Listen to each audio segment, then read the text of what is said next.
And that is the most unique thing that we have as Gambians. Like, we interact with one another, we live with one another. It doesn't matter how big the family is. We share everything, no matter how little it is. And people are content with that. That even if things are going hard, you can still observe smiling faces under each and every person that you meet along the street. So that is a plus for everybody in the Gambia. And that is why I'm a proud Gambian and a proud African. And I believe I can make it. And I'm going nowhere but in the Gambia.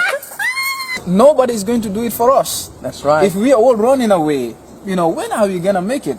We have to stay in Africa, develop in Africa, and then show to the world that Africa have a better image than the one they portray in the West.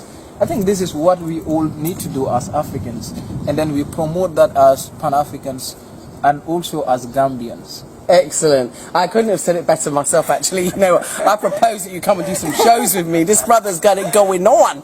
Yeah. But seriously, I think that the misrepresentation of Africa has, it permeated my brain, and I knew, because I was coming from a Pan-African background, but still, the images are forced upon us. So I think you young Gambians have a responsibility to show the other side of Gambia, the Gambia that, we diasporians and many people in the West don't see. They just don't see it. Exactly. I think that is the work of the academics.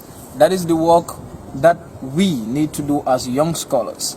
For far too long, people have been portraying Africa negatively to the outside world. And we know that that was done by individuals whose sole aim was to dominate Africa, to exploit Africa's resources, and then to continue to colonize us politically.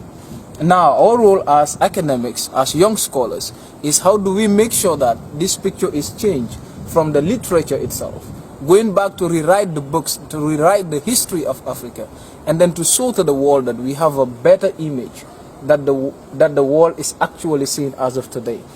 And then you also come to realize that we need to invest in Africa, because foreign investment always leads to capital flies and etc.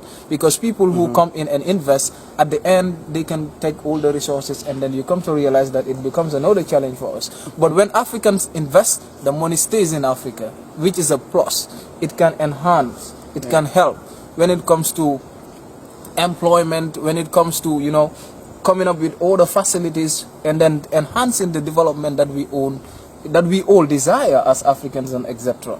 I think that is what we need to do as we speak, and that is what we all Africans need to be thinking into that particular line, like trying to see how we can repent that particular picture shown by the outsiders about Africa. Because in fact, let me tell you, there was this quotation that I read. It was actually done by a British parliamentarian, Lord Macaulay, in 1835. He speaks about Africa, and then he said, in order for the West to dominate Africa, they need to overthrow our very backbone, and that is our education system.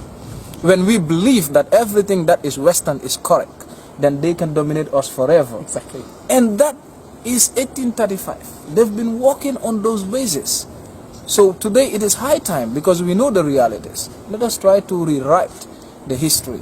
Let us try to work again and attract investment in Africa by Africans.